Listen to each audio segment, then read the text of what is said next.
Hello everybody, how's it going? So welcome to another One Piece video. This time we'll be going over One Piece manga chapter 1089. I like how Oda raised the stakes and built the tension throughout this entire chapter, making it seem like impending doom was on the way. He flipped the script and gave us a huge curveball by the end of this chapter, so I actually appreciate that. So let's get straight into it with the cover request with the Nami on the cover page being served warm milk by a cow while she's drawing some sea charts. Got Sanji who's sent her a letter through via this cow saying, "All the stars outside shine about as beautiful as you. Nami-san, will you watch them with me?" And she's already come up with a rejection letter saying, "Oh, sorry, I've already checked them out." We start off at East Blue Fuchsia Village, Luffy's village, with Makino and the mayor. And obviously they got news about Garp's quote-unquote disappearance. Now, it's important to note, once again, they label it as missing in action rather than actually confirm the death. So, again, like I said at the end of the last review, until I see Garp dead, then I'll believe it. This is the response to. So, it doesn't say dead, right? There's no need to worry, and the mayor pretty much responds, no need to worry, he's a living legend. Makino's, oh, you're right, there's nothing to worry about. Everybody's getting up in arms about this because there's a possibility of Garp being dead, but we don't know until it's confirmed. So, the mayor's freaking out. We're setting the baby, Makino's baby, and Makino's like realizing everybody's on edge because of this news. And what's also interesting is the fact that the baby is actually taking notice to Luffy's posters. So that's actually really cool. So hopefully by the end of the series, we may actually get to see him fully grown up. You got Don Don on the other panel crying, worrying about Garp and Luffy, which is really cool on Don Don's character, because back after Ace died, Don Don really gave Garp the business about not being able to save Ace. So the fact that showing concern for Garp is kind of cool. And then you see, well, like I said, this wholesomeness doesn't last because the tension changes, the atmosphere around this surrounding this chapter changes, where we see natural disasters occurring all over the world, pretty much. Like the East Blue, South Blue, North Blue, and West Blue. They're having natural disasters up the ass. Like you're having like earthquakes, tsunamis. Yeah, I think it's kind of interesting to note, like, while this is going on, while you're seeing the natural disasters of each particular area, like it's also Oda's narrating like no earthquake in recorded history matched the one felt on that day. It caused untold destruction across the world. You see everybody everywhere else, their reactions to this. You see the Grand Line with Laboon. You see Water 7 with Iceberg. You see Hina in Marine HQ. You also see Momonosuke and Wano, which I think is kind of interesting. You see Prisoners of Impel Down. You see Celestial Dragons. Imu-sama is just looking on. So obviously the weapon that was used on the Lucia Kingdom is still being felt, and it's important to note that the erasing of the Lucia Kingdom took place 6 days prior to these natural disasters that are occurring across the world. So it's still having an effect still after that motherly flame was unleashed on Lucia Kingdoms. And you see a ship as they're describing the situation. So I'm curious who's on that ship, because Oda doesn't do these things by random choice. Like, and we don't get to see their reactions, so I'm wondering who's on that ship and why they're so close to it. And you see, like, Kamabaka Kingdom, you see the revolutionaries, like, the sea levels are rising, like, the tide's never been this high before. You see, like, some of the islands have been completely submerged under water because of this. Like, you've got ships trying to abandon ship, literally. It's having some negative effect across the world. So then we go to Egghead Island, and then we see the marine ships. We already know the battle's engaging, so they haven't arrived. The battle's already taken place. Like, I like this sequence because it kind of coincides with the last time in chapter 1079. That's the last time we got any lowdown information about Egghead Island, but that was a flashback with York. 1078 was the last time we saw present time Egghead Island. So, in the beginning of that chapter, we saw Stussy in communication with the Sentomaru, warning Sentomaru about the possibility of Kizaru showing up. So that's kind of what we're seeing here, like Sentomaru firing back on Kizaru's ships, because we pacifista beam coming from one of the warships. I'm assuming it's Kizaru, taking out on the sea beasts under Vegapunk. So you got a back and forth communication between Sentomaru. It's like, yo, I told you not to lay a hand on this weaponized sea beast. And you see the shot of the 9 vice admirals, so that was actually really cool. I believe we've already seen Doll at the beginning of this arc. Vice admirals we kind of got a glimpse of back in chapter 1078, where a lot of things were hyped up in that chapter. Primarily this war. We saw 4 of the vice admirals. We see 9 here. I think that's kind of poetic and kind of ironic that we see 9 vice admirals. I'll get back into that in a minute. And Kizaru's like, oh, you ain't making it easy, are you, Sentomaru? Just come out, can't you come out and surrender? And I actually like this moment because, number 1, we get some interaction between Kizaru and Sentomaru. And number 2, we actually get some backstory, some lore on Kizaru and Sentomaru, possibly. I don't know, but it's funny that both of them are eating at the same time. They're kind of like on opposite ends. We actually get a kind of like somewhat of a mini flashback of Sentomaru, Vegapunk, and I can only assume that's Kizaru, a young Kizaru, because he's shooting like laser beams, like we come to know Kizaru doing. So I don't know, because Sentomaru's like, I can't believe you're actually here to kill Vegapunk, and Vegapunk's like, he's got no one to blame but himself. No one can protect him from his own choice of researching the Void Century, and I'm just a cog in the machine, which I feel like that's going to change real soon. Like, especially when it comes to the Marines, like, no, we're just puppets on the string. Like, no, like you got a choice. Through the future of the Marines are going to show you the way. So we got a back and forth, and I like how you got Saturn chilling out eating. He's kind of getting a briefing of what's going on, what's the reality of the situation. They don't know about Cypher Paul, whether or not the mission was success to eradicate Vegapunk, this is crucial because it's like they don't know what's going on inside because it's all locked out. From nobody can get in and nobody can get out unless they can unlock everything in Labo Stratton in Punk Records. Then they're not escaping and nobody can get in from the outside. We could assume confirmation that Saturn did not infiltrate the building and actually attack the surveillance camera like a lot of people thought he might. So again, Saturn confirming like we don't know what's going on inside from out here. Then they get word about a potential a ship with researchers from Egghead Island escaping, and it's like, and what would we do if they managed to get away, if they know something? And it does remind me of the way that O'Hara went down when you have the researchers trying to escape O'Hara and the ship getting blasted by Akainu. This could be a bad situation for them if they get spotted. They know where they're at, so they just need to follow them. They also point out that Barney is also on Egghead Island. Although, for some reason, Saturn's like, okay, Kuma's daughter, we have no more use for her, leave her be. And I'm like, why? Because that's a big mistake. Because number one, you're underestimating Barney because she's a little girl, even though she has a broken devil fruit ability. And now she has the backing of the Strawhats, plus Vegapunk. But then they get another transmission with Murajose, because you have like the Black Transmonder Snail, and you have a Marine pointing this out to Kizaru, like he can overhear this as well. Which I love how Oda flipped it by the end of this chapter, I really do. So they get the lowdown, and we see the 4 members of the Gorosei in the Room of Authority, and then we get confirmation it's York trying to get in touch with them, so, oh, it's you. So that's kind of like confirming that the rest of the Gorosei are not on that ship. It's just Saturn. But they respond like, you're just as much as Vegapunk as he is. So then the Gorosei ask, what happened with the Straw Hats? And York kind of plays it off like, oh, since I'm the one calling you, I'll let you take a wild guess. But then she's like, oh, you do realize I have the Zephyrum under my control, which I think is a complete lie. That is a lie, especially again with the ending of this chapter. I'm going to get into that as we go along, but that's a lie. And then she asks about the fleet this buzzing around the island. Are you trying to attack me along with everybody else? And then they respond, as a matter of fact, we haven't had a change of heart. Am I right in thinking you are capable of replicating the Mother Flame alone? Now, keep in mind, like, the same Mother Flame that was responsible for erasing Lucia Kingdom off the map, and we saw the devastation being felt across the world, and somehow York is a candidate to replace this Motherly Flame. I don't buy that. I just think they're trying to get the upper hand on the Straw Hats.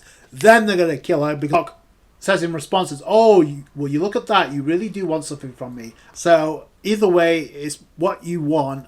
The power station I need to make is here. So a power station for what? And then York says, just promise you won't lay a finger on me or my lovely laboratory. And then it's like, okay, suit yourself. I also want to be a celestial dragon. That could be arranged too. You've got a deal. And York says, there's just one little problem. There's one little thing I need you to do. And I love the change in expression. The very next panel, it's like, save me, Straw Hat Luffy is here and he's going to kill me. And you see the reaction of all the Gorosei, the Phantom Elders, and Kizaru. And I think that's the reaction that got me the most, because when do you ever see Kizaru not only with that response, but also that expression? I think Film Z is the only time we've seen Kizaru surprised without showing signs of trolling. This is not a troll face from Kizaru. It's like, what the hell? Like, what? Please crush these psychos. And there we see a group panel, a group shot of the Straw Hats. Not all of them, and I'll get to that in a minute, but see Zoro pointing M there, York, and you got Nami, Luffy, and Usopp at front and center. You got Usopp, who's holding the Dendamushi, so she can communicate with the Gorosei. This is freaking genius. Not only on the part of the Vegapunk on the Alliance, but also because on Oda, because it played. Who would have expected this coming? I expected York's plan to fail, but not in this way. Like, holy crap! So it just raises more questions than answers. So, and we see, like I said, we see a group shot of the Straw Hats, Luffy, Nami, Zoro, and Usopp front and center. You got the other Straw Hats in the background. You got Luffy munching on me. You got Joe Barney there, which I'll get to in a minute, eating on a pizza. Zoro is just like threatening, you better say this, you better tell him what's up. Usopp looking like a badass, which I'll take it, but I hope that Usopp gets his flowers going forward. But yeah, this was an epic panel. This was an epic way to end the chapter. So York has been defeated. You got the other Straw Hats, Vegapunk.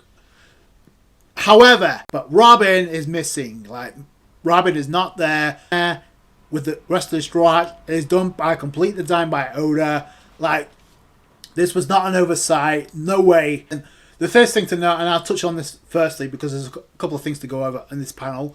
First off, with Robin not being present, response is, oh, well, maybe she's there but not on screen. Like, no, if Oda's gonna show a group shot of Straw Hats, you usually see Robin. So Oda wouldn't leave Robin out unless and this is kind of remind me of what happened back in Wano, where each of the Straw Hats, with the exception of Robin, were like partying it up at the banquet. Robin went off on her own and looked into the road poneglyph and we got the reveal that the ancient weapon Pluton was on Wano. So that's the last time when Robin was separated from the crew, and it led to a big reveal. So again, I feel like this is done by design. Again, the common response is, oh, Robin could be in the background, just not on screen. No, like I said, if you're gonna have the Straw Hats, you're not gonna have one of them missing, unless it's for a specific reason. I mean, if you're crying out loud, you got Rob Lucci in the background. But I think it's also important to note that Robin's not the only one that's missing from this panel. Like, there's other key players that have played a role here in this arc that are missing. Like Stussy, Kaku, Atlas, and I believe Lilf are also missing. I still say Lilf because, as I mentioned, Usopp is holding the Dendamushi. Last time we saw Usopp, he was petrified, along with Lilf by Zephyr Snake or Boa Hancock. Zephyr and Boa Hancock, they were petrified, so now they're back to normal. So you can only imagine that Vegapunk Lilf is back to normal. So Atlas is also missing, which Atlas was also with Chopper and Robin last time we saw them, back in chapter 1078. Now, here's the thing. I actually think there's a couple of reasons why Robin could be missing. Number one, like, everything could be worked itself out, but maybe Robin, Atlas, and the rest got launch a counterattack or plan that Vegapunk has unleashed, because they're not just going to stand there and do nothing. Now they know. They kind of know what's up. Like, the Gorosei Marines are waiting. They're not blindsided by this. So I feel like they're going to do something to, like, change the situation here. So maybe Robin's with them. along with Atlas and Love, and possibly Stussy as well. Another scenario is why Robin isn't present is because Robin is the one that actually took down York. Because if you remember back in chapter 1000, and I called this, this is where I go back to saying, York was going to fail the moment she said, with everybody locked in, make sure you slaughter everyone except me and Stella. I'm not strong enough, so if they find out it's me, I don't stand a chance. The moment she said that, she was doomed to fail. No questions asked. And in the previous chapter that came before, in chapter 1078, we see a scene with Punk Atlas, Chopper, and Robin, and they're talking about how everybody else is locked in battles, while Vegapunk could be on the verge of being attacked. So then Atlas brings up there's a lab that was once sealed that nobody's used since, so perhaps that could be a place to investigate. So, and I find that very suspicious, because in that chapter I feel like that's just leading to a potential fight between Robin and York. So that's one scenario that could have happened. Another possibility, considering we see Jory Bonnie here, she could also, because she was left unattended as well.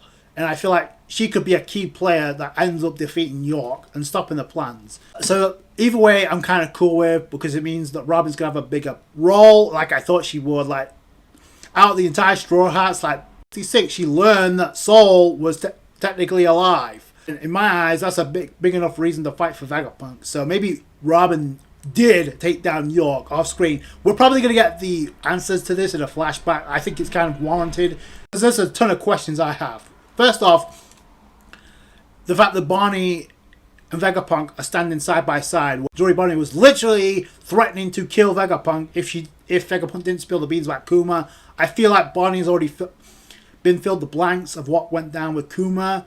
Why else would she be standing there? This is a scenario I've been calling. I've said multiple times this would eventually happen.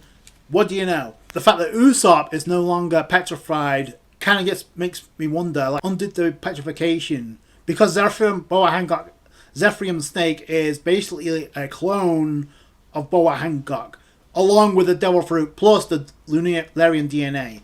And as far as we know, and Boa Hancock stated this herself, only she has the will to undo the petrification once she's turned people to stone. Nobody else can do it except her, which is why Teach, when Teach attacked her, is unpetrify Katarina Devon and Vasco Sharp, and I'll let you go. Which is why when Boa Hancock says, let me go and I'll undo the petrification, and then Teach is like, no, if I do that, you're going to turn me to stone as well.